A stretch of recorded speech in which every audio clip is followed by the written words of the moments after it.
Good evening everyone. This is Vrushali. Previously we discussed about in part 1, that is concurrency problems and concurrency controls. In part 2 we discuss about log based protocols with examples. I have mentioned complete database management system playlist link in below description box. Now in today's session we will discuss about the next part 3, that is timestamp ordering protocols with examples. So let's start the session. In this channel, you will get a complete point-wise easy explanation, practical demo, and question bank of following subjects. Please like and share these videos with your friends and subscribe the channel so you will get the notification regarding my new coming videos. In this session, we will discuss about concurrency controls, timestamp ordering protocols, their functions, their rules, and at the end, advantages and disadvantages of timestamp ordering protocols. So let's see one by one. The first point is what exactly concurrency control. Concurrency control and concurrency problems we discussed in part 1. What exactly concurrency?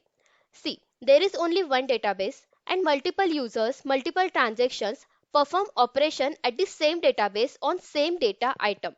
So at that time some concurrency problems have generated like lost update problem, dirty read problem and unrepeatable read problem. We already discussed these problems with examples in part 1. Now, concurrency protocols are divided into the two types, log-based protocol and timestamp-based protocol. Log-based protocol like shared and exclusive log. These things we already discussed in part 2 with examples. I have mentioned part 1 and part 2 video link in below description box. So, concurrency control protocol generally used to solve all the concurrency problem and maintain consistency in database. They follow all the ACID properties and which maintain accuracy and valid information in database. Next. Now, this second type is timestamp ordering protocol. So let's see what exactly it is. Timestamp ordering protocol generally used to give a proper order to each and every transactions as per the timestamp. See here in this schedule. Schedule means collections of transaction. There are total 3 transactions, T1, T2 and T3. So T1 timestamp is 10, T2 timestamp is 20 and T3 timestamp is 30. So this timestamp is like a system time, or we can say logical counter, or any unique or random value. This all timestamp always arranged is in the ascending order. So this timestamp denote that T1 first executed, so it has the highest priority. The older transaction has the highest priority to commit the operation. After that T2 has executed and after that T3 has executed. So T3 is a younger one. Next. Now, the next one is timestamp ordering protocol function. So, for solving timestamp ordering protocol examples, you must know these three types of function. The first one is a TS of TI. TS means timestamp, TI means transactions like T1, T2, T3 in this way. Now see here in this schedule, there are three transactions T1, T2, T3. So timestamp of T1 is 10, timestamp of T2 is 20 and timestamp of T3 is 30. So it is denoted by TS of TI. Now the next one is RTS of X. RTS means read timestamp of X. X means data item like A. So read timestamp means last transaction number which perform read successfully. Let's see here in this example T1, T2, T3. So first T1 perform the read operation, after that T2 perform the read operation and after that T3 perform the read operation. So last transaction number, that is T3, which perform read successfully. So their timestamp is 30. So RTS of A is 30 in this way. Now the next one is WTS of X, means write timestamp of X, that is A. So write timestamp means last transition number which perform write successfully. See here in this example T1, T2, T3. Here T1 first perform the write operation, after that T3 perform the write operation and after that T2 perform the write operation. So T2 they lastly perform write operation successfully.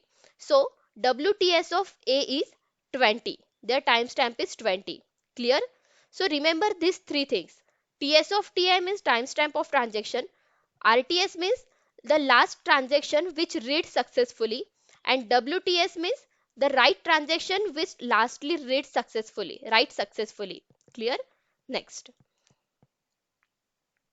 Now, the next one is timestamp ordering rules. Here, first we understand about the read rules. Now, just focus here in this example.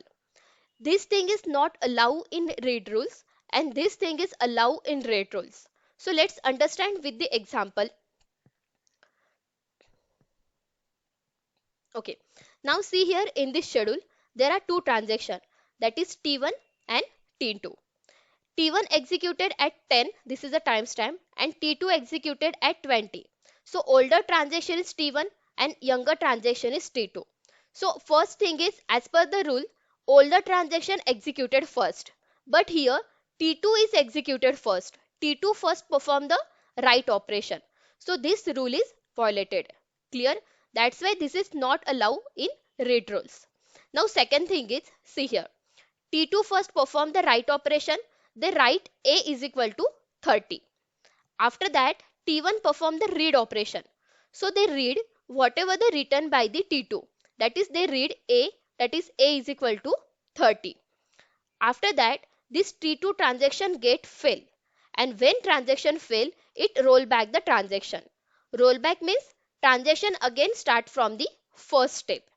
Now at that time, this T2 write of A perform and they write A is equal to 40 now. Right? But see here. Here T1 read A is equal to 30. But after failed transaction, T2 read A is equal to 40 now. So this A is equal to 30 value didn't present anywhere. Right? So this thing is violated in the first rule. See here. Write timestamp of A is greater than timestamp of Ti. Write timestamp, what is write timestamp? 20. 20 is greater than 10. That is TS of Ti, right? So when this thing is there, your operation is rejected or roll back. So this is not allowed in read operation rule. So here this T1 transaction get roll back and again start from the first step. So this is not allowed. Now let's see what is exactly allowed in timestamp ordering rules. See here. Again there are two transactions T1 and T2. T1 their timestamp is 10. T2 timestamp is 20. T1 is a older transaction. T2 is a younger one. So as per the rule, older transaction executed first. So older transaction first perform the write operation. They write A is equal to 10 and they commit it. Commit means permanently stored A is equal to 10 into the database. After that, T2 perform the read operation. That is A is equal to 10. Clear? So this thing is allowed in timestamp ordering rules. Here they permanently stored in database, that is A is equal to 10. So they use A is equal to 10 value. 10 is permanently stored in database. And here T1 is an older transaction. So first they perform the operation, that is write. Clear? Next. So let's see here. This is the second rule, that is allow. So they what is they allow? They set RTS of A, that is last transaction read. So last transaction read performed by the T2 and their timestamp is 20. So RTS of A is equal to 20. Clear? Next. Now similarly timestamp ordering rules for write. So let's execute what is not allowed in write rules. Okay. First execute, first understand this thing. The first one is here T1 and T2. Two transaction is there. T1 timestamp is 10. T2 timestamp is 20. T1 is the older one. T2 is a younger one. So as per the rule, older transaction first execute the operation. But see here, here T2 younger one first execute the operation. So they violate the rule. Okay. Now second thing. T2 first read operation perform. They read A. That is A is equal to 10 from the database. After that, T1 write A. So write A means they update the information like A is equal to A plus 10, that is 10 plus 20, 10 is equal to 20, and they commit it. Commit means they permanently stored the information into the database, that is A is equal to 20. But still T1 read A is equal to 10. But now in database A is equal to 20, right? A is equal to 10 doesn't present anywhere. That's why This is a wrong operation performed here in younger one. So this thing is not allowed in right rules. See here, the first A rule is RTS of A is greater than TS of TI. RTS of A, where read operation performed at 20 timestamp. 20 is greater than TS of TI, that is 10. So this operation is rejected and not allowed. Clear? Now second one. Let's understand second example. This thing also not allowed in right rule. T1 and T2, two transaction is there. T1 timestamp is 10, that is older transaction, and T2 is 20, that is younger one. Okay. So as per the rule, older transaction executed first, but still here younger transaction executed first. So they violate the rule. Now second thing is here T2 perform write operation. They write the A, means they understand A is equal to 10. After that T1 again perform the write operation, that is A is equal to A plus 10, that is A is equal to 20. It means that they override the write operation. T2 also perform write, T1 also perform write. So this is called as lost update problem that we discussed in part 1. Means they override the result. So this thing also not possible, not allow in write rules. Okay. See here in the B rule is WTS of A, that is write timestamp of A, that is 20, which is greater than TS of TI, that is transaction of 10. So this operation is rejected and which is not allowed. Clear? So these two things are not allowed in write rules. So what allow in timestamp ordering rules? See here. There is a T1 transaction and T2 transaction. So as per the rule, T1 is the older one, their timestamp is 10, and T2 is a younger one, that is 20. So older transaction executed first. They perform operation first. They follow the rule, right? T1 first perform the read operation, and after that T2 perform the write operation. Clear? Next, see here. Here again T1 and T2. T1 is a 10 timestamp, T2 is a again 20 timestamp. So older transaction executed first. Older transaction first perform the operation write of A, and after that T2 perform write of A.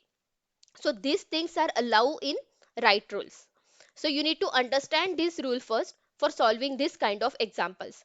In your exam, they will give a particular things, a particular example, and you need to identify whether in proper timestamp ordering rules or not.